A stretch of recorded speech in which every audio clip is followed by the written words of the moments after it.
90페이지 가시면 90페이지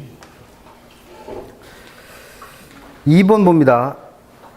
중개사 시험에 딱 맞는 적합한 문제죠. 문제집이 좀 어렵죠, 이거. 문제집 자체가 내용이 그러니까 솔직히 말하면 이거예요. 공인중개사 시험에서는 A는 B다만 알고 있으면 웬만한 문제는 다 풀어요. A는 B다. 근데 이 문제집은 A 다시랑 A는 이러이러한 점에서 어쩌고저쩌고 해서 A는 그리고 B도 B 다시랑 B 투 다시랑 어쩌고저쩌고 이렇게 해서 B다. 이런 식으로 중요한 말은 요거랑 요건데 그 앞에 이것저것 쓰잘데기 없는 말을 되게 많이 붙여놓죠. 아니면 A라고 직접 표현하지 않고 이거를 다른 표현으로 말을 붙이거나 이런 식으로 하는 게 되게 많아요. 그래서 내용을 알고 있다 하더라도 이게 지금 A를 말하는 건지 어쩐지 잘 몰라서 틀리는 문제들이 생각보다 많아요. 이 문제집 안에는. 그래서 문제집 쓰신 분이 그렇게 해서 문제집을 만드신 거라 근데 그 의도는 알죠. 공부를 좀 많이 하시라고. 공부를 하시라는 뜻에서 낸 건데 그런 식으로 내신 건데 푸는 사람 입장에서 짜증나는 건 사실이죠. 내가 배운 건 A는 B다만 배웠는데 그것만 가지고는 문제 풀기가 되게 어려우니까. 그래서 문제집을 혼자 보시면 잘 이해가 안 돼요, 이거. 그래서 풀어드리는 거 말고는 보지 마세요. 시간이 되시면 일일이 본인들이 분석하시면서 옆에 있는 해설 읽어가시면서 공부하시는 건 상관이 없는데 그렇다고 해서 대단하게 많은 문제를 풀어보게 될 것도 아니고 그래서 그 문제를 아예 다 찝어드렸잖아요. 그거는 반드시 푸셔야 되고 그거만이라도 푸셔야 되고 그 외의 것들은 손 안 대셔도 크게 상관없습니다. 그래서 수업 시간에 그래서 일일이 지문 하나씩 풀어드리고 그 지문마다 다 어떤 의미를 담고 있는지 설명드린 이유가 문제 자체가 어려워요. 다른 문제들에 비해서도. 근데 우리 시험에서는 그 정도 수준까지 요구하는 것보다는 한 2번 정도 수준이 우리 수준에서 요구하는 거죠. 공인중개사 시험에서. 그래서 2번 부동산 경기와 일반 경기의 차이점을 설명한 것입니다. 틀린 거. 그럼 얘는 아까 시험에 나온다고 했던 것 중에 일반 경기와 구별되는 부동산 경기 변동의 특징 물은 거죠. 그래서 1번 일반 경기에 비하여 부동산 경기는 주기가 약 2배 정도 길다고 그랬죠? 진폭도 훨씬 크다고 그랬고. 그럼 1번은 맞았고. 2번 부동산 경기 순환은 순환하는 모습이 규칙적이고 국면도 명백하게 구별된다? 가 아니었죠? 규칙적이지도 않고 얘가 일정하지도 않고 순환 국면이 명백하게 구별되는 것도 아니었어요. 그럼 2번이 틀렸고. 3번 측정 지표가 좀 다른 걸 쓰인다고 그랬고. 그 다음에 타성현상이라는 게 나타나서 타성기간이 길어지다 보니까 일반적으로는 일반 경기에 후순환하는 게 일반적이라고 그랬고. 그 다음 5번 지역적이고 개별적인 성향을 갖고 있다. 그러면 2번이 틀린 거죠. 그래서 이 정도 수준에서 내는 문제인데 그 정도 공부하시면 되고. 그 다음 3번은 2번 지문 때문에 풀어보시라고 한 거예요. 나머지 1번, 3번, 4번, 5번은 아까 방금 전에 봤던 거랑 똑같은 내용이고 그래서 설명 안 드리는 건 안 풀어봐도 돼요. 2번 문제나 3번 문제나 나머지 지문은 내용이 다 똑같잖아요. 그 말을 길게 늘려놨느냐 짧게 줄여놨느냐 이 차이고 내용은 똑같습니다. 근데 2번 지문은 이게 작년에 나왔던 기출문제 지문을 그대로 옮겨놓은 건데 한번 읽어볼게요. 부동산 시장은 일반 경기 변동과 같이 회복, 상향, 후퇴, 하향 이렇게 4가지 나오면 항상 순서 기억하시겠어요? 그래서 그 4가지 국면을 갖고 있죠. 부동산 경기도. 근데 그 외에 안정시장이라는 국면이 또 있다? 그럼 국면이 몇 개라는 거예요? 5개라는 거잖아요. 근데 아까 안정이라는 건 국면의 일종으로 본다 안 본다? 안 본다 그랬어요. 그럼 이거는 틀린 지문이냐? 그러면 우리가 배운 대로 하면 틀렸죠. 근데 작년 시험에서는 이걸 맞는 지문 처리했어요. 그래서 이의제기를 했었는데 명백히 다른 지문이 틀린 게 있으니까 이건 이의제기를 안 받아줬었어요. 그럼 이걸 맞는 지문으로 봐야 되느냐? 틀린 건데 공단에서 이의제기를 안 받아준 거냐? 그거는 구별하셔야죠. 그럼 얘가 맞는지 틀리는지 판단은 하셔야 될 거 아니에요. 그래서 98페이지 15번 한번 가봐요. 이게 이제 그 전에 나왔던 문제인데 15번이 이제 그 전에 나왔던 문제를 지문 재구성한 건데 15번에 1번 봐요. 안정시장은 부동산 시장에서만 고려된다고 그랬죠? 그래서 얘를 안정시장이라 하는 이유가 가격이 안정돼 있거나 가벼운 상승을 지속하기 때문에 여기까지는 다 맞는 표현이고 그 다음에 얘는 경기순환에 해당하지 않는다. 그럼 경기순환은 국면인 아까 얘기했던 4가지 회복, 상향, 후퇴, 하향에 해당하지는 않는다.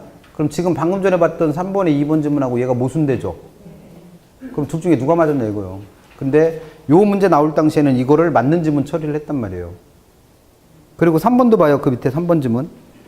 안정시장은 모든 경기변동 국면에 존재할 수 있어서 경기순환에 의해서 분류되는 건 아니다. 이것도 맞는 지문 처리했습니다. 그러면 안정이라는 건 뭐로 봐야 돼요? 경기 국면의 일종으로 볼 거는 아니란 얘기예요. 그럼 작년 시험에서 나왔던 그 지문이 틀렸다고 봐야 되는 지문인 거죠. 그래서 그 지문을 여기다 왜 집어넣으셨는지 모르겠어. 집어넣었으면 설명을 해주든가. 왜 집어넣는지. 그래서 그 15번에 나와 있는 문제대로 기억하세요. 그래서 경기순환 국면 중에 안정이라는 별도의 국면이 있는 건 아니다. 아니다. 근데 얘는 부동산 시장에서만 고유한 모습을 나타내는 시장이다. 그래서 경기순환의 국면은 아니지만 불황에 강하다는 특징 때문에 경기 변동과 전혀 무관한 건 아니다. 이렇게 기억하고 계시면 됩니다. 그래서 3번의 2번 지문은 잘 판단하세요. 그래서 저 같은 경우라면 2번은 틀린 지문으로 봐야 돼요. 근데 이 문제집에서도 이걸 맞았다고 처리했잖아요. 그럼 작년 문제랑 뭐가 달라? 똑같은 거죠. 그래서 명확하게 기억하세요. 네 가지 국면만 있어요. 경기 변동에는. 안정이라는 국면이 있다 없다? 없다. 그래서 경기순환의 국면으로 분류하지는 않는다라고 정리하고 갑니다. 그래서 이의제기를 안 받아줬던 문제인데 이게 안 받아주는 이유가 있었어요. 작년에 만약에 이것까지 이의제기 받아줬으면 확대사 수가 더 늘었을 거예요. 부담스러운 거지. 되게 정치적이에요. 이의제기를 받아주냐 안 받아주냐. 명확하게 틀렸는데 안 받아주는 경우도 많았고 별로 뭐 받아주나 안 받아주나 차이도 없는데 받아주는 것도 있었고 그래서 뭐 지들 마음이라. 근데 문제는 그렇게 정확하게 정리는 해야죠. 그래서 3번의 이 문제는 그렇게 처리하고 가시고 그 다음에 그럼 안정시장 얘기는 그렇게 정리한 거예요. 네 가지 국면의 하나는 아니고 부동산 시장에서만 고유하게 존재하는 거고 그래서 얘는 순환 국면의 일종으로 보는 건 아니지만 경기변동과 전혀 무관한 건 아니고 92페이지 가셔서 7번 문제는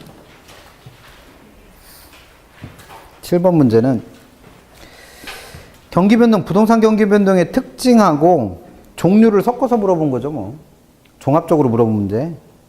그래서 7번, 부동산 경기에 관한 설명 중 옳은 걸 찾습니다. 1번, 부동산 경기는 개별 부동산과 지역별 부동산이 같은 국면으로 동시에 진행한다. 가 아니라 지역적이고 개별적인 성향 때문에 다 다르게 나타난다고 그랬죠. 그럼 1번은 지역적이고 개별적이다라는 특성을 물어본 거고 2번, 정부의 총부채 상환 비율 규제 강화라는 정부 정책이 변한 거죠. 그럼 이런 정부 정책 변화로 인해서 부동산 경기가 하강했다면 이건 무작위적 변동에 들어가잖아요. 그럼 무작위적 변동은 어디로 분류해요? 비순환적 경기 변동으로 분류하죠. 그래서 2번도 틀렸고 3번, 부동산 경기가 후퇴 국면에 있다. 그럼 얘는 경기가 좋을 때 나쁠 때? 나쁠 때잖아요. 그럼 경기가 나쁠 때는 누굴 중시해야 돼? 매? 숫자. 그래서 3번도 틀렸고 봄, 가을 이사철에 주택가격이 상승하거나 방학 동안 대학가 원룸이 공실이 생겼다. 이건 계절적인 특성 때문에 이런 거잖아요. 그럼 이건 뭐로 봐야 돼? 계절 변동. 그러면 4번도 틀렸고 5번, 특정 지역 주민들이 모두 그 지역 부동산 가격이 상승할 것으로 기대하는 경우 그러면 가격 상승에 대한 예상이 있으니까 부동산 수요가 증가하겠죠. 근데 분양가를 자율화했어요. 그럼 수요가 늘어나고 있는 상황에서 가격을 네 맘대로 받아라 그러면 가격이 겁나게 오르겠죠. 그럼 투기가 유발될 수도 있죠. 그럼 5번은 맞는 지문인데 이게 경기 변동과 뭔 상관이에요? 응? 1, 2, 3, 4번은 경기 변동에 대한 얘기가 맞는데 5번은 정답이긴 한데 이게 경기 변동하고 뭔 상관이요? 그래서 이 문제집 쓰신 분이 가끔 이런 거를 해. 1, 2, 3, 4번은 똑같은 얘기 하다가 5번 가서 생뚱맞은 얘기. 그래서 5번이 틀렸습니다. 아니 5번이 맞는 거고 나머지는 다 틀렸고 근데 5번이 정답이긴 한데 얘는 경기 변동과는 아무런 관련이 없고 8번은 아예 대놓고 경기 변동의 종류 이렇게 물었죠. 옳지 않은 것. 1번, 경기 변동은 변동 요인이 뭐냐에 따라서 추세 변동, 순환 변동, 계절 변동, 불규칙적 변동. 그럼 내가 다 나왔잖아요. 그럼 1번은 맞았고. 2번, 경제 선장으로 건축 허가량이 지속적으로 증가하고 있다. 그러면 경기가 뭐 좋았다 나빴다를 반복하는 게 아니라 쭉 좋아지고 있다는 거잖아요. 그럼 얘는 장기적으로 또는 추세적 변동으로 봐야 될 테고. 3번, 건축 허가량의 전년 동기 대비 증가율이 지난 11월을 정점으로 하여, 그럼 작년 11월에 경기가 제일 좋았었다는 거잖아요. 그랬다가 올해는 어디로 됐다? 후퇴기로 접어들었대요. 그러면 경기가 좋았다 나빴다를 반복하고 있는 거죠. 그럼 이게 뭐로 봐야 돼? 순환 변동. 11월 나왔다고 해서 계절 변동으로 보시면 안 돼요. 얘가 계절 변동이 되려면 4번처럼 같은 한 해 안에서 다른 달과 비교하는 거예요. 그래서 뭐 3월하고 7월을 비교해 왔더니 7월이 경기가 좋다. 그럼 이건 계절 따라 나타나는 특성이니까 계절 변동. 그래서 14번. 매년 12월에 건축 허가량이 다른 달에 비해서 줄어들었다. 그럼 이건 12월이라고 하는 계절적인 특성 때문에 경기 변동이 나타나는 거잖아요. 그럼 얘는 물어보셔야 돼. 이건 계절 변동으로 봐야 됩니다. 그래서 3번이 계절 변동이 아니라 순환 변동. 4번은 계절 변동이 맞고. 5번. 일시적인 정부 규제의 완화로 건축 허가량이 증가했다. 그럼 이건 정부 정책 변화로 인해서 경기 변동이 나타나는 거잖아요. 그럼 이런 것들을 무작위적 변동. 그 답은 3번 틀렸습니다. 그러니까 지금 풀어본 문제들은 부동산 경기 변동이 일반 경기와 어떤 특징을 보이느냐, 그다음 종류에는 어떤 것들이 있느냐, 이런 거 살펴본 거죠. 그 다음에 12번. 이 아예 대놓고 부동산 경기 각 국면에서 나타날 수 있는 다음 기술 중 옳지 않은 것. 그럼 얘는 국면별 특징, 경기가 좋을 때와 나쁠 때 특징 구별하라는 거죠. 근데 보니까 1, 2번은 회복하고 상향이잖아요. 그럼 두 개 합쳐서 경기가 좋을 때. 그럼 경기가 좋을 때는 누굴 중시하게 되고, 매도자 중시하고, 가격도 올라가니까 직전에 거래사례 가격이 새로운 거래를 할 때 하한가 역할을 한다고 그랬어요. 그럼 1, 2번은 다 맞았고, 4, 5번 후퇴와 하향. 그럼 둘 다 경기가 안 좋을 때. 그럼 경기가 안 좋을 때는 누굴 중시해요? 매수자 중시한다고 그랬죠. 그래서 가격이 떨어지고 있으니까 과거의 사례 가격은 새로운 거래를 할 때 상한가 역할을 한다고 그랬죠. 그럼 4, 5번도 똑같으니까 다 맞는 거죠. 그럼 3번. 상향 국면, 경기가 좋을 때죠. 그럼 경기가 좋을 땐 누가 유리하다고 그랬어요? 매도자. 그럼 매도자는 유리한 사람인데 뭐가 아쉬워서 거래를 당기려고 그래요. 그냥 기다리고 있으면 알아서 비싸게 사줄 텐데. 그래서 매도자 입장에서는 거래 성립을 앞당길 필요가 하나도 없는 거고, 그 다음에 수요자, 불리한 사람이잖아요. 그럼 이 사람한테라도 빨리 물건을 사야 내 물건을 살 수 있으니까 거래를 가능하면 어떻게 하려고 하겠다? 서두르려고 하겠죠. 그래야 가격이 덜 오를 테니까. 그래서 이건 누구와 누구의 입장이, 매도자와 매수자 입장이 바뀌었습니다. 그래서 3번이 틀린 거. 그 바로 위에 있는 11번은 측정지표에 대한 문제, 측정지표. 나머지 지문들은 어차피 다 똑같은 얘기들이고, 2번 봐요. 부동산 경기의 분석은 단순지표, 즉 지표 하나만 가지고 판단할 게 아니고 경기에 영향을 줄 수 있는 여러 가지 지표들을 종합적으로 분석하는 게 당연히 바람직하겠죠. 그래야 정확한 분석이 될 테니까. 그럼 2번은 맞는 표현이고, 3번 측정지표 중에서 누구 조심하시라? 가격 조심하시라 했습니다. 가격. 그래서 경기가 좋을 때는 가격도 올라가는 게 일반적이랬죠. 근데 가격이 올라갔다고 해서 지금 부동산 경기가 좋아졌다라고 보는 건 잘못된 판단으로 보는 게 맞다고 그랬죠. 왜? 가격이 올라가는 이유가 워낙 다양하기 때문에 가격만 놓고는 경기가 좋다 나쁘다 판단하기가 어렵다고 그랬습니다. 그래서 가격은 직접 지표로 쓰지 못하고 여러 지표랑 결합해서 쓰는 간접적인 보조 지표에 불과하다고 그랬죠. 그럼 여기서는 3번에서는 뭐 얘기하고 있습니까? 주택가격이 상승했다고 해서 경기가 좋다라고 예측했다는 거니까 이거는 바람직한 분석이라고 보기 어렵죠. 그래서 3번이 틀렸습니다. 그래서 특정지표 문제 11번. 누구만 조심하시자? 가격. 그래서 이런 것들 물어요. 그래서 세 가지 형태가 나온 거죠, 지금. 부동산 경기가 일반 경기랑 구별되는 특징, 그 다음에 경기 변동의 종류, 경기가 좋을 때와 나쁠 때 특징, 그 다음에 뭐 특정지표 이런 거 묻고 있고. 그래서 그런 데서 나오는 것들 틀리지 마시고, 아까 15번에 있는 안정시장에 대한 거는 풀어보셔야 되고, 그래서 조심하세요. 작년 문제 지문 조심하시고. 16번부터는 거미집 이론에 대한 얘기죠. 두 가지 물어본다고 했어요. 전제 조건하고 모형의 형태. 16번은 전제 조건 물은 거고, 그 나머지는 다 모형의 형태입니다. 그럼 16번 봐요. 다음은 거미집 이론에 대한 설명입니다. 그 특징이 맞지 않은 것. 1번. 부동산 공급자는 항상 의사결정 시점에서의 가격에 맞춰 착공한다. 그럼 이 말은 뭐예요? 이 물건이 완성될 때 가격을 예측한다, 못한다? 못하기 때문에 그 공사를 시작할 당시에 가격만 보고 시작을 한다는 거죠. 그러면 얘는 미래 가격에 대한 합리적 예상을 한다, 못한다? 못한다. 그 전제 조건 설명한 거고. 그 다음 2번. 이거는 그 시기에 모두 다 판매된다. 그래서 비축해 놓지 못한다. 이런 얘기 한 거고. 그 다음 3번은 개념이죠. 원래는 농산물 가격 파동을 설명했던 이론이에요. 그래서 배추 이론이라고 부르는 거예요.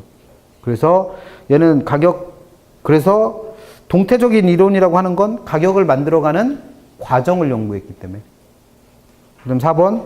수요와 공급이 시차가 생기니까 초과 수요와 초과 공급이 계속 반복되겠죠. 그러다 보니까 가격은 폭등과 폭락을 계속 반복하는 거고. 5번. 가격 변화가 나타났을 때 공급은 시차가 있기 때문에 바로 변하지 못한다고 그랬고, 바로 변하는 건 누구랬어요? 수요만. 그래서 수요와 공급의 위치가 바뀌었죠. 그래서 즉각적 반응을 보이는 건 누구? 수요. 시간적인 차이를 두고 반응하는 건 공급. 왜? 만드는데 시간이 오래 걸리니까. 그래서 전제 조건 중에서 5번에 나와 있는 건 수요와 공급 간 시차가 생긴다라는 전제 조건 설명한 거고, 그 다음에 1번에 나와 있는 건 공급자들은 미래 가격에 대한 합리적 예상을 못한다라는 전제 조건 설명한 거고. 그래서 이런 전제가 있어야 거미집 이론이 성립한다는 거고. 그래서 답은 5번 틀렸습니다. 19번하고 20번 문제는 거미집 모형의 형태를 탄력성 주고 기울기 주고 구하라고 한 거예요. 어떤 모형이냐 판단하라는 거죠. 그러면 옳은 거 찾으래요. 기억번 19번입니다. 19번 기억번에서 수요의 가이탈성은 1.1, 공급의 가이탈성은 0.9. 그럼 누구의 탄력성이 커요? 수요의 탄력성이 크죠. 그럼 무조건 뭐요? 수렴형. 뭐 얼마나 더 쉽게 내요 이런 건. 니은번에 기울기 주어졌죠. 근데 수요 곡선의 기울기가 마이너스로 주어진 이유는 우하향하니까. 반비례하니까 우하향하니까.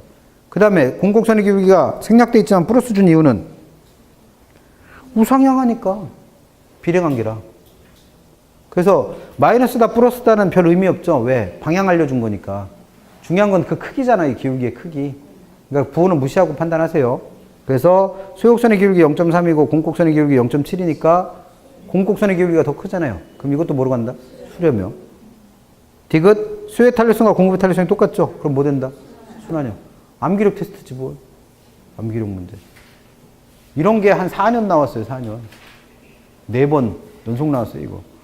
그러니까 틀리라고 내는 문제가 아니에요. 이런 거는 맞추시라고 내는 거지. 102페이지 가셔서 20번은 25회 때 나왔던 문제인데 두 번째 줄 보니까 뭘 찾으래요? 거미집 이론에 의한 모형의 형태를 물어요. 그럼 이 모형 형태를 판단하려면 둘 중에 하나를 알아야죠. 뭐 탄력성을 알거나 기울기를 알거나. 근데 여기서는 탄력성과 기울기를 직접 준 게 아니라 A 부동산 시장과 B 부동산 시장의 수요 함수와 공급 함수만 준 거예요. 그럼 이 함수들을 가지고 뭘 찾아내라? 탄력성을 찾든가 기울기를 찾든가. 근데 탄력성보다는 기울기 찾는 게 편해서 기울기를 푸는 건데, 기울기라는 건, 곡선의 기울기라는 건 이게 학교 다니실 때 배운 거면 얘가 y고 얘가 x값이면 만약에 이렇게 생긴 어떤 함수가 있다. 그럼 이 함수의 기울기를 구하려면 a분의 b잖아요. 이게 구하시면 돼. 이렇게.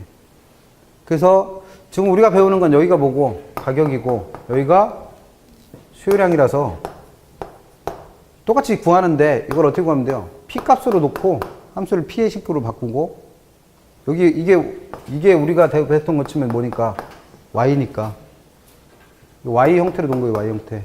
그래 놓고 요 q 값 앞에 있는 값이 뭐가 되는 거예요? 이게 기울기요. 그러니까 학교 다닐 때 놓친 거면 y는 꼴 뭐 얼마 x 이렇게 돼 있을 때 요 얼마가 뭐예요? 기울기. 괜히 얘기했어. 다 잊어버리고 기울기 어떻게 판단한다? 기울기 어떻게 판단한다? P 니꼴의 식으로 바꿔서 Q 앞에 있는 값이 기울기예요. 그럼 A 시장에서 A 부동산 시장에서 3P 니꼴 300-QD 수요함수다 공급함수다? 어떻게 하셨어요? QD가 나와서라는 분은 도대체 수요 법칙을 왜 배운 거예요? 얘가 수요함수인 이유는 뭐예요? 가격 앞에 있는 보호랑 수요량 앞에 있는 보호가 반대일 때 수요함수라고 그랬죠. 그래서 얘가 수요함수예요. 그렇게 판단하시랬지. 그러면 D가 안 나오면 이거 판단 못 한다는 얘기네. 그래서 얘는 어떤 판단, 그러면 얘를 P의 값으로 바꾸랬잖아요. 그럼 P로 바꾸려면 얼마로 나누시면 돼? 3으로 나누시면 되죠. 그러면 QD 앞에 있는 얼마가 마이너스 3분의 1이 뭐가 된다? 수요 곡선의 기울기. 그 다음에 뒤에 있는 3P 니꼴 300 플러스 6QS는 공급함수잖아요. 그럼 얘도 P의 식으로 바꾸려면 얼마로 나누시면 돼? 3으로. 그러면 QS 앞에 얼마 돼요? 2. 그러면 수요곡선의 기울기는 3분의 1. 부호는 무시하셔도 된다고 그랬으니까. 공곡선의 기울기는 2. 그러면 공곡선의 기울기가 더 크죠? 그럼 이건 무슨 모양 된다? 수렴형. B 부동산도 똑같이 P의 식으로 바꾸려면 양쪽을 다 2로 나누면 되잖아요. 그럼 2로 나누니까 B 부동산 시장에서 수요함수의 기울기는 마이너스 1. 그 다음 공함수의 기울기는 1. 그럼 두 개가 어때요? 똑같죠? 그러니까 얘는 무슨 모양? 순환형. 25회 때 이미 나왔던 문제. 그래서 낼 거 다 냈으니까 26회 때는 한 번 쉰 거예요. 그래서 올해 시험에 또 나올 수 있고. 근데 나오면 뭐 이거 겁나게 어려운 문제 아니잖아요. 무조건 다 맞으셔야 돼요, 이런 것들을. 그래서 이게 뭐 대단한 거를 풀어야지 뭐 합격하는 줄 아시는데 아니에요. 탄력성 이런 문제는 틀려도 합격하는데 아무 지장 없어요. 왜? 나만 틀리는 게 아니라 남들도 다 틀리니까. 그걸 예상하고 있고 출제자들도. 근데 이런 문제를 내는 출제자 의도는 뭐예요? 다 맞을 거라고 예상하고 내는 문제예요. 근데 이런 거 틀리면 못 붙어. 우리 시험에 뭐 시험 보시는 분이 원서 내시는 분이 한 15만 명쯤 된다고 한다면 그분들이 다 붙는 게 아니잖아요. 자, 최종적으로 합격자가 작년 같은 경우에 14,000명밖에 안 돼요. 그럼 10%밖에 못 붙는 거예요. 그럼 10% 안에 들어가려면 뭐예요? 적어도 남들 맞추는 거는 맞춰야 돼. 남들보다 대단한 걸 맞춰야 되는 건 아니지만 남들이 맞춰야 되는 건 맞춰야 그래도 합격자 안에 들어가요. 남들과 똑같아서 못 붙지. 90% 안에 들어가면 안 돼요. 10% 안에 들어가셔야지. 근데 학원은 그래도 좀 낫죠. 학원은 100명 시험 보시면 많은 데는 다른 학원 중에 작년에 84% 떨어진 분이 거의 없었어요. 작년에. 근데 워낙 열심히 하셨어, 그 학원. 작년에. 물론 1, 2차 다 합쳐서 통틀어서 합격률이 80 몇 프로였는데 어쨌든 하여튼 학원에 등록했던 분 중에서 합격자 수 따져보니까 뭐 하여튼 80 몇 프로 나왔대요. 그런 데도 있고 적어도 40, 50%는 붙어요. 절반 이상은 붙어요. 학원 다니시면. 학원 다녔는데 10%면 그 학원 문 닫아야지. 그래서 전체 합격자 수보다는 합격률이 높긴 한데 그래도 어쨌든 남들 하는 것보다는 좀 잘해야 붙어요. 106페이지 가시고 106페이지 가시고 뭘 한숨 쉬어요. 당연한 얘기지. 남들 하는 것만큼 다 못 풀면 어떻게 붙어? 그러려고 공부하시는 거고. 106페이지 가시면 시장론 이거죠? 시장론. 공부하실 거 제일 먼저 2번에 있는 것처럼 부동산 시장의 특성 공부하시겠죠? 부동산 시장의 특성. 1번은 시장의 개념 얘기한 거니까 읽어보시고 2번은 주택시장은 국지성으로 인하여 지역적 경향이 강하다. 그럼 얘는 부동산 시장의 특성 중에 국지성이라는 특성을 설명한 거고 국지성. 그러다 보니까 지역 내에서만 거래가 되다 보니까 즉 지역 수요에 의존하다 보니까 적정한 그 물건의 가격을 도출하기가 쉬운 건 아니죠. 2번은 뭐 당연한 얘기고 3번 주택은 복합 서비스를 제공하는 재화이기 때문에 교통 여건이나 주변 환경 등과 같은 상품의 외적인 요인이 이걸 살 거냐 말 거냐를 선택하는데 큰 영향을 주죠. 그래서 물건 자체만 보고 사는 게 아니라 그 외부적인 환경 보고 산단 말이에요. 그럼 3번은 당연한 얘기 설명한 거고 4번 부동산은 개별성이 강하죠? 그럼 이건 부동산의 특성이고 그래서 부동산 상품별로 시장을 조직화하기가 쉽다? 개별성 때문에 시장 조직화가 안 된다고 그랬습니다. 그래서 비조직성의 특성이었죠. 그럼 4번은 틀렸고 5번 부동산 시장에서는 그 수요가 급증하더라도 이에 따른 공급이 제때 이루어지지 못한다. 그럼 수급 조절이 곤란하다는 특성을 얘기한 거죠. 그러다 보니까 언제는 단기적으로는 가격 왜곡이 생겨서 가격이 급등할 수도 있죠. 그래서 답은 몇 번 틀린 거 찾으시니까 답은 4번 틀렸습니다.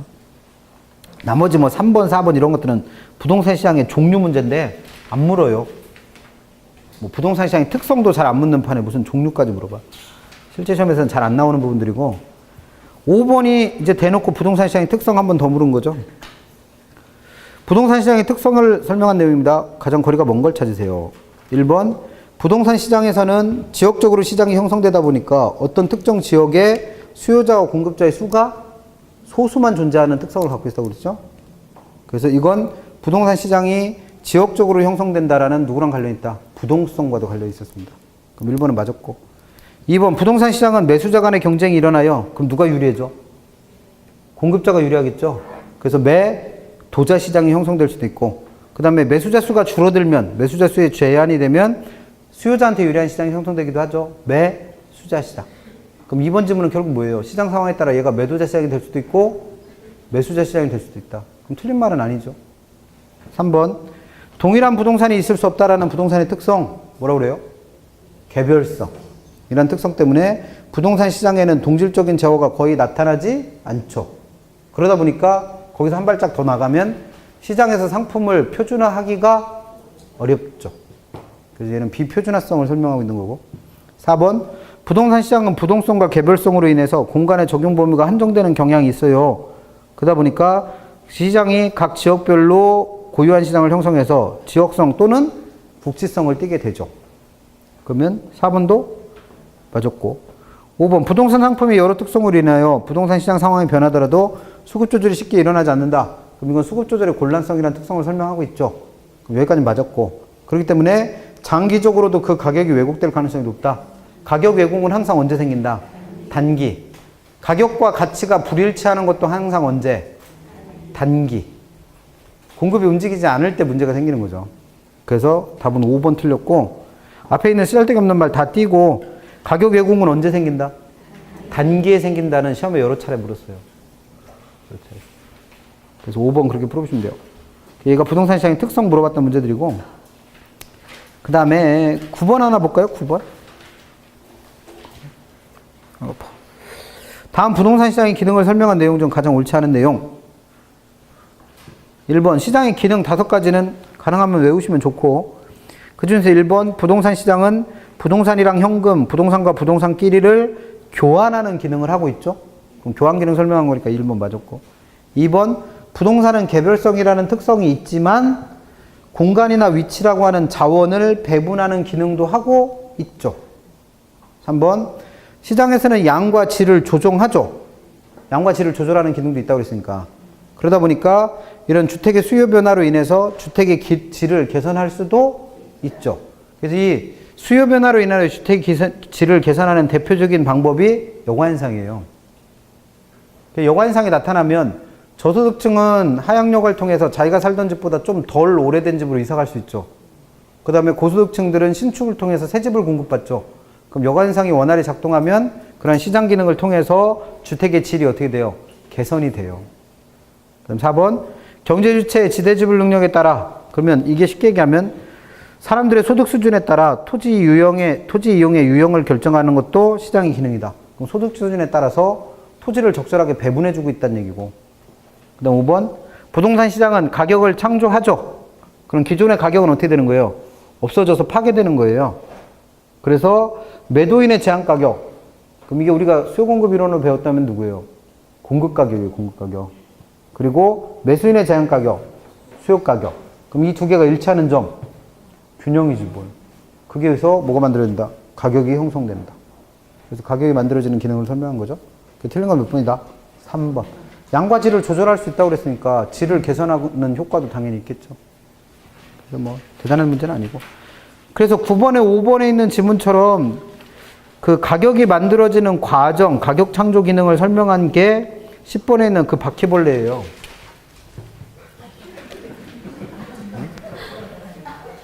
그래서 눈깔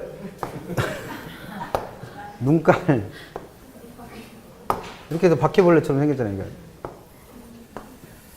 그래서 이게 뭘 나타내냐면 요게 뭘 나타내냐면 수요자 입장에서는 처음에 물건 사려고 할 때 처음에는 싸게 가격을 부르겠죠. 근데 사죠 안 사죠? 안 사죠. 그러니까 가격을 점점 시간이 지날수록 어떻게 해요? 높여요. 그래서 이게 누구의? 매수자가 제한하는 가격이고 공급자는 처음에는 가격을 비싸게 불렀겠죠? 팔려 안 팔려? 안 팔려요. 그러니까 시간이 지날수록 가격을 점점 낮춰요. 그래서 이걸 매도자의 제한 가격이라고 부릅니다. 그래서 그래프가 여기에는 뭘 나타내고 있고 시간을 나타내고 있고 여기는 가격을 나타내고 있어요. 그럼 아까 문제 읽어본 것처럼 매수자의 제한 가격과 매도자의 제한 가격이 일치하는 점부터 가격이 만들어지겠죠. 근데 이건 가장 합리적이고 이상적인 가격이고 실제 시장에서는 꼭 이 가격에 거래한다는 보장이 없죠. 그래서 요 안에서 가격이 만들어지는데 요 점 이후로 요 안에서 가격이 만들어지는데 시간이 너무 지나면 매수자는 물건이 안 구해지니까 너무 비싸지니까 이 가격을 높이다가 어느 시점이 지나면 그 가격을 올리는 걸 포기하고 살 걸 아예 포기할 수 있잖아요. 처음에 내가 살려고 하는 집은 1억짜리 살려고 하는데 없어. 그래서 5억까지 가격을 올리다가 그 이상은 이 돈 주고 집 사느니 안 사고 만다 그러고 포기해버릴 수 있는 거고. 공급자들도 마찬가지로 처음에는 5억쯤에 집을 팔려고 하다가 가격이 점점 떨어져서 1억에 파느니 안 팔고 만다 하고 파는 걸 포기해버릴 수 있잖아요. 그러면 가격이 만들어지는 건 요 안에서 만들어질 수 있다는 거예요. 그래서 그 가격이 만들어지는 위치를 설명한 거고, 이 문제는 뭐냐면 10번 문제는 시간 나시면 풀어보시는 건 상관없는데 뭐 문제 낼 건 아닌데, 이 문제가 뜻하는 거는 만약에 이 안에 어디선가 구체적인 가격이 형성되는데 여기서 만약에 가격이 정해졌다고 가정을 해봐요. 원래 가장 합리적인 균형 가격은 여기겠지만 실제로는 여기에서 거래가 일어날 수도 있다는 거예요.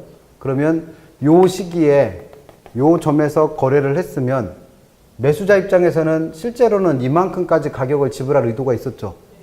자기 마음속으로는. 근데 공급자는 이 가격 알아 몰라? 모르죠. 알았다면 이 가격에 팔았겠지. 그러니까 이만큼은 수요자 입장에서는 어떻게 생각한다는 거예요? 생각보다 싸게 샀다라고 생각한다는 거예요. 그래서 이게 매수자의 뭐다? 매수자의 주관적이. 주관적이라고 하는 이유는 다른 사람은 몰라. 나만 알고 있는 거예요. 반대로 매도자 입장에서는 이 시점에서 가격을 이만큼까지 낮춰 팔 생각이 있었죠. 안 팔리니까. 근데 얼마에 팔아먹은 거예요? 운 좋게 이만큼에 파는 거예요. 그러면 공급자는 어떤 생각을 해요? 생각보다 비싸게 팔았다라고 생각한다는 거죠. 그래서 이걸 매도자의 뭐다? 주관적 이익이라고 부른다. 그래서 내용은 좋은데 뭐 시험에 내리지는 않습니다. 참고만 하세요. 그래서 가격이 만들어지는 과정에 대한 얘기고, 나머지 뭐 11번부터 4개나 나눴어요. 11번, 12번, 13번, 14번까지 나와 있는 건 장단기에 대한 얘기인데, 장단기 균형에 대한 얘기인데, 얘는 여과현상부터 시작해서 정책론까지 모든 경제효과를 단기와 장기로 구분하죠. 그럼 그걸 굳이 따로 풀어볼 필요는 없죠. 그래서 걔네들은 풀어볼 필요는 없고 나중에 각각의 정책효과 분석할 때 보면 되죠. 뭐 15번 봅니다. 여과현상. 주거분리와 주택의 여가과정에 대한 설명으로 옳은 걸 찾으래요. 1번 주거분리에 대해서 묻고 있습니다. 주거분리라는 건 기본적으로 어떤 도시 안에서 나타나는 현상이죠. 근데 이게 심해지면 외곽까지 확대돼요. 인근 지역까지. 그래서 분석의 대상은 기본적으로 도시 전체를 분석 대상으로 삼아야 되고, 이게 심해지면 어디까지로? 외곽까지로 확장될 수 있습니다. 확장될 수 있어요. 그래서 뭐 15번에 1번은 이래저래 뭐 다 틀린 얘기고, 2번 주거분리는 주택 소비자가 부의 외부가의 피해. 그럼 얘는 나한테 좋은 거예요, 나쁜 거예요? 나쁜 거예요. 근데 그걸 왜 추구해? 변태도 아니고. 피해를 왜 추구해? 그래서 부의회부가는 왜 생기는 거예요? 우리 집 옆에 저가주택 지역이 있음으로 인해서 생기는 부의회부가예요. 그럼 그걸 어떻게 하려고 하다 보니까 피하려고 하다 보니까 고가주택 지역으로 옮겨가 버리는 거고, 반대로 정의회부가에서 발생하는 편익. 그럼 얘는 좋은 거 나쁜 거요? 좋은 거니까 얘는 피할 게 아니라 어떻게 해야 돼요? 추구해야 돼. 우리 집 옆에 고가주택 지역이 있으면 그로부터 유리한 이익들을 보죠. 그걸 추구하다 보니까 고가주택끼리 붙는 거죠. 그래서 고가주택과 저가주택이 분리되는 겁니다. 그래서 2번은 추구하려 한다와 피하려고 한다라는 걸 바꿔주면 돼요. 3번 주택의 여가과정이라는 거는 시간의 경과에 따라 주택의 질적 변화가 나타나고 그에 따라 그 집에 사는 사람의 소득 수준이 변하면서 생기는 현상이 뭐다? 여가현상.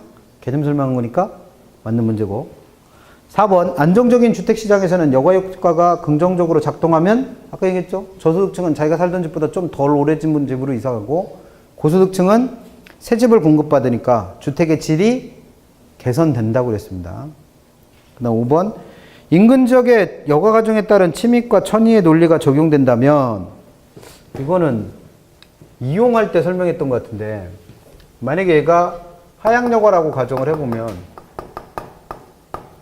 하향여가는 뭐 있어요? 여가현상을 침입과 개성의 논리로 설명할 때 하향여가라고 하는 건 여기가 원래 고소득층이 살던 동네인데 그 고소득층 살던 동네에 누가 새로 하나 이사 왔다는 거예요. 저소득층이 하나 새로 이사를 온 거예요. 그러면 기존에 있던 구성원과는 성질이 다른 구성원 하나가 이 지역에 유입된 거죠. 이걸 침입이라고 부른다는 거예요. 침입. 영어로는 invasion. 그럼 이런 침입이 계속 반복되다 보면 여기 살던 고소득층은 다른 데로 이사가 버리고 이 지역의 구성원이 누구로 바뀌어요? 저소득층으로 바뀌어버릴 수 있죠. 이렇게 된 걸 천의 또는 계승 영어로는 succession이라 부릅니다. 그럼 순서적으로는 누가 먼저 나타나고 침입이 먼저 나타나고 계승이 나타나야죠. 그래서 논리적으로는 누가 먼저다? 침입이 먼저입니다. 그래서 맞는 거 찾았으니까 답은 3번.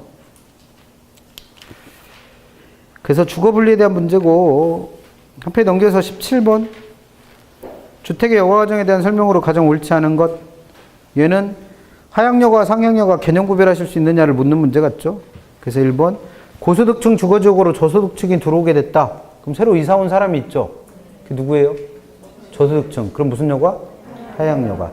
그래서 만약에 이게 하향여가 과정이 계속된다 이렇게 돼 있지 않고 상향여가 과정이 계속되면 이렇게 나와도 틀린 거 골라낼 수 있어야 돼요. 실제 기출문제에서는 그렇게 돼서 틀리게 됐고. 그래서 항상 헷갈리시면 누굴 찾아라?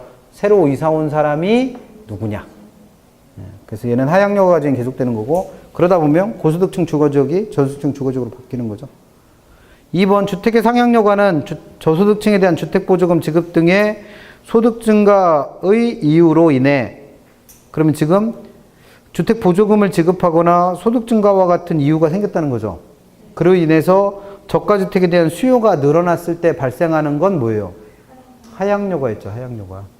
그래서 하향여가는 항상 어떨 때 시작한다. 지금 얘기한 보조금의 지급이나 또는 소득이 늘어났거나 이런 등의 이유로 저가주택에 대한 수요가 증가할 때 시작되는 건 누구? 하향여가. 그래서 2번이 틀렸죠. 기출지문이고 요거 가지고 3번 물었습니다. 한 번 잘못 내갖고 2J까지 받았던 문제예요. 그래서 복수정답 됐던 문제 중에 하나가 이거예요. 그래서 하향여가입니다. 하향여가. 그래서 2번이 틀렸고 3번은 그 하향여가 될 때 단기효과 묻고 있어요. 단기효과. 저가주택 시장에서의 단기효과. 그러면 아까 2번에서처럼 저가주택에 대한 수요가 늘어났으니까 그럼 저가주택의 수요 증가는 뭘 발생시키고? 초과수요. 그럼 초과수요가 발생하면 저가주택 가격도 어떻게 된다? 상승. 그럼 뭐 단기효과 그대로 얘기한 거고. 4번 저소득층 주거지역에서 주택의 보수를 통한 가치상승분이 보수비용보다 크다. 그러면 가치상승분과 보수비용 중에 누가 더 큰 거예요? 가치상승분이 더 크죠? 그럼 재건축할 때 돈 좀 썼더니 집값이 왕창 오르는 거니까 재건축을 통해서 뭐가 이루어진다? 상향여가가 일어날 수 있죠. 5번 고소득층 주거지역과 인접한 저소득층 주택은 정해회복가를 받고 있으니까 그만큼 집값이 올라가겠죠. 그러니까 이걸 추구해야지. 그 다음에 저소득층 주택지역과 인접한 고소득층 주택은 부외외국가를 받으니까 집값이 그만큼 어떻게 되겠어요? 떨어지겠죠. 그럼 이걸 피해야 될 거 아니에요. 그러다 보니까 고가주택 지역과 저가주택 지역으로 완전히 구분돼 버리는 거예요. 그걸 무슨 현상? 주거분리. 그래서 옳지 않은 거 찾으셨으니까 답은 2번 찾으시면 됩니다. 하향여가가 시작되는 절차. 19번은 1, 2번은 지난번에 했던 거 나와요. 유량절약 문제. 일정 시점 존재하는 주택 공급량. 그럼 주택량 나왔잖아요. 이름 붙여야죠. 주택, 절약, 공급. 그러니까 얘는 무슨 개념? 절약. 일정 기간에 공급되는 주택 공급. 그러면 얘는 주택, 유량, 공급. 그래서 유량 개념이 되는 거죠. 주택량 나오면 무조건 뭐 하시라고요? 이름 붙여야 돼, 이름. 그거 푸는 문제 있었어요. 그래서 2번 주택시장에서는 유량 개념뿐만 아니라 절량도 파악하죠. 근데 그 이유가 뭐였어요? 주택량은 공급이 안 되니까 단기적으로는 그 양이 어떻게 돼 있어서? 제한돼 있어서. 그럼 1, 2번은 시장론에서 나올 얘기가 아니라 뭐예요? 수요공급이론 유량절약 할 때 나왔던 문제잖아요. 3번 여가현상, 하향여가현상은 자원배분이 제대로 이루어지지 못한 결과로서 불량주택을 낳는다. 불량주택이 하향여가 때문인 건 맞다고 그랬죠. 근데 이런 하향여가로 인해서 불량주택이 생기는 건 시장의 자원을 효율적으로 배분한 결과라고 그랬어요. 그래서 자원 배분이 제대로 이루어지지 못한 결과가 아니라 제대로 이루어진 결과로서 불량주택이 생긴다고 그랬습니다. 그래서 불량주택이 생기는 건 시장 실패로 보지 않는다. 4번 저소득층이 사용하던 주택이 개량비용보다 이건 아까 읽어봤던 질문과 똑같고. 5번은 하향여가 되는 과정에서 고가주택 시장에서 나타났던 현상 설명한 거예요. 그래서 만약에 19번에 5번이 무슨 얘기인지 이해가 안 되시는 분은 20번 반드시 풀어보세요. 20번처럼 내는 일은 요즘에 잘 없는데 옛날에 이렇게도 물었었어요. 이게 기출문제 지문하고 똑같은데. 그래서 19번에 5번이 이해가 안 되는 분은 20번 꼭 풀어보세요. 19번에 5번 고가주택 건축이 비용 증가 산업이다. 그럼 이 말은 뭐예요? 신축을 할 때 장기적으로 신축을 통해 고가주택 양을 늘릴 때 하향료가 된 만큼을 다 짓는다 못 짓는다? 못 짓는다는 거예요. 왜? 비용이 늘어서. 그래서 비용 증가 산업이라면 고가주택 시장에서는 저가주택 시장으로 하향료가 된 만큼을 다 신축하지 못한다고 그랬습니다. 그래서 고가주택 양이 그만큼 어떻게 된다? 감소. 그래서 5번은 맞는 표현. 그래서 19번에 5번 이해 안 되는 분은 20번도 푸셔야 돼. 그래서 20번. 다음 주택시장에서 나타나는 현상으로 가장 옳지 않은 것. 1번. 다른 조건을 일정하며 저가주택 지역의 인구 유입이 증가하거나 저소득층에 대한 정부가 보조금을 지급했다. 그럼 이런 이유 때문에 저가주택 수요가 늘겠죠. 그럼 뭐가 시작된다는 거예요? 하향료가 시작된다라는 걸 기업본에서 전제를 한 거고. 근데 니은번. 질적 수준 등이 일정 수준에 미치지 못하는 주택을 저가주택을 하고 이건 신축한다 못한다? 못한다. 그럼 저가주택 공급은 뭐 하는 방법밖에 없다? 하향료가 하는 방법밖에 없다는 거예요. 그럼 뭐가 시작돼야 되겠어? 하향료가가 시작돼야겠죠. 그러니까 얘는 지금 기억니은에서 준 게 뭐예요? 하향료가가 시작되는 과정을 설명한 거예요. 그럼 기억번은 1번은 뭐예요? 1번. 단기효과.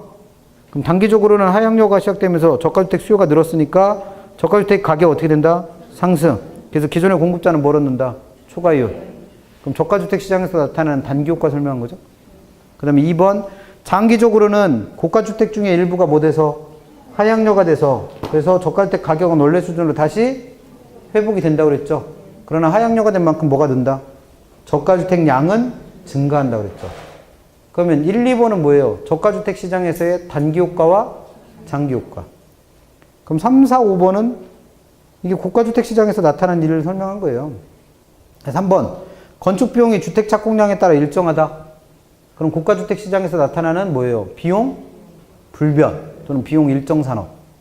그럼 비용 불변 산업에서는 장기적으로는 신축되는 양이 하향료가 된 양과 똑같다고 그랬죠. 그래서 고가주택 양은 전해랑 어떻고 원래 수준으로 돌아가고 그래서 가격도 원래 수준으로 어떻게 돼요? 돌아가죠. 그걸 불변이라 표현했던 거고. 4번. 건축비용이 주택 착공량에 따라 증가한다. 그럼 이걸 무슨 산업? 비용 증가 산업. 그럼 얘는 아까 19번에 5번에서 얘기했던 것처럼 신축되는 양이 하향료가 된 만큼을 다 신축하지 못한다고 그랬죠. 그러다 보니까 장기적으로 했을 때 고가주택량은 전에보다 어떻게 될 테고 감소. 그러다 보면 고가주택 가격은 아직도 높아진 상태죠.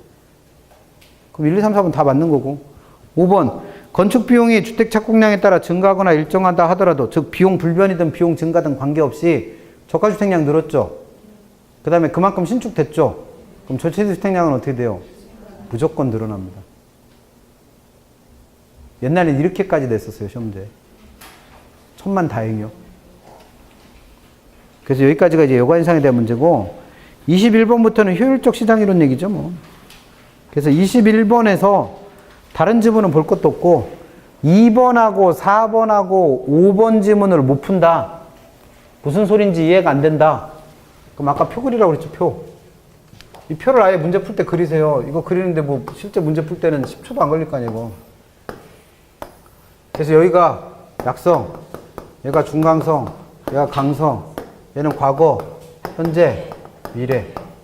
중요한 건 뭐였어요? 중요한 건 이만큼이 뭐였어? 정상이율. 이거 못하면 필요 없죠. 이거 뭐하러 그려? 요만큼이 뭐였어요? 추가이율. 그래서 문제에서 나온 거를 일일이 손으로 짚어가면서 푸세요. 그럼 답 안 나올 수가 없어. 2번 약속효율적 시장. 그럼 여기잖아요. 약속효율적 시장. 에서 기술적 분석을 했대요. 그럼 기술적 분석했다는 건 무슨 정보까지는? 과거 정보까지는 알았다는 얘기죠. 그럼 이 두 개가 만나는 점이 요 점 아니에요. 그럼 여기는 초과이윤 얻어 못 얻어? 그래서 못 얻은 거예요. 그래서 정상이윤만 얻고 초과를 획득할 수 없는 거고. 그 다음에 4번 중간성효율적 시장에서. 그럼 여기잖아요. 중간효율적 시장에서 무슨 정보 알았대요? 공포되지 않은 내부 정보. 그게 누구요? 미래 정보지, 뭘 미래 정보. 그러면 요 두 개 만나면 여기잖아요, 여기. 그럼 여기는 초과이윤을 얻을 수 있어야죠. 근데 여기서 뭐라고 그랬어? 달성할 수 없다고 그랬으니까 4번이 틀렸네. 5번 만약 약성효율적 시장에, 그럼 약성이니까 여기잖아요, 또. 약성효율적 시장에 뭘 했대요? 기본적 분석을 했대요. 그럼 뭐까지 아는 거예요? 현재 정보까지. 그럼 이렇게 되잖아요, 이렇게. 그럼 여기서는 초과인을 얻을 수 있죠. 이거 못하면 이 문제 못 풀어요. 이걸 안 그리고도 풀어야 되는데 안 되면 이렇게라도 푸시라는 거예요. 그 다음에 24번하고 25번은 할당적 효율성에 대한 문제니까 24번 부동산 시장에서의 할당 효율성에 대한 내용입니다. 거리가 먼 걸 찾으래요. 1번 완전 경쟁 시장의 경우 모든 정보가 그 할당에 있어서 효율적이다. 그럼 이거 말 바꾸면 뭐요? 효율적 시장이다. 할당 효율적 시장이다 이 말이잖아요. 할당적 효율성을 얘기하고 있으니까. 그래서 완전 경쟁 시장은 언제나 강성 효율적 시장이고 언제나 할당 효율적 시장을 했으니까 1번은 맞았을 테고 2번 완전 경쟁 시장은 할당 효율적이죠. 그래서 정보를 이용해서 얻는 초과이윤이 0원 된다고 그랬어요. 0원. 그래서 정보 가치가 0원을 했어요. 근데 불완전 시장은 할당 비효율적일 수도 있죠. 그러니까 얘는 지금 불완전 경쟁 시장은 할당 비효율적이다가 아니라 비효율적일 수도 있다로 해석해야겠죠. 그렇지 않을 수도 있고. 그럼 할당 비효율적이기 때문에 초과이윤이 얻어질 수도 있죠. 그러니까 제일 좋은 건 도까지를 써줬으면 더 좋은 지문이고 그러면 오해의 소지가 없으니까. 그래서 2번은 맞았고 3번 할당 효율적 시장이라는 개념이 완전 경쟁 시장에서만 성립한다? 가 아니죠. 불완전 경쟁 시장에서도 존재할 수 있는 개념이라서 불완전 경쟁 시장에서도 할당 효율적일 수 있는 경우가 있다라고 했습니다. 어떨 때? 정보가 경쟁적으로 거래됐을 때. 그래서 3번이 틀렸고 4번 완전 경쟁 시장에서는 내가 모르는 정보가 없잖아요. 그래서 정보 비용도 얼마? 0. 그래서 정보 가치도 0, 정보 비용도 0으로 언제나 동일하니까 무슨 시장? 할당 효율적 시장. 근데 5번 부동산 시장은 정보가 미래까지 다 알 수가 없잖아요. 그러니까 현실적으로 완전 경쟁 시장이 될 수 없다고 그랬고. 그 답은 그래서 3번 틀렸습니다. 그래서 결론이라고 되어 있는 걸 외우시라는 거예요. 이해하면 더 좋고. 그대로 내니까. 25번 정보와 관련된 설명이다. 가장 옳지 않은 것 1번 할당 효율적 시장이라면 어떤 새로운 정보가 시장에 유입됐을 때 그 정보가 어떻게 된다? 경쟁을 통해서 거래된다고 그랬죠.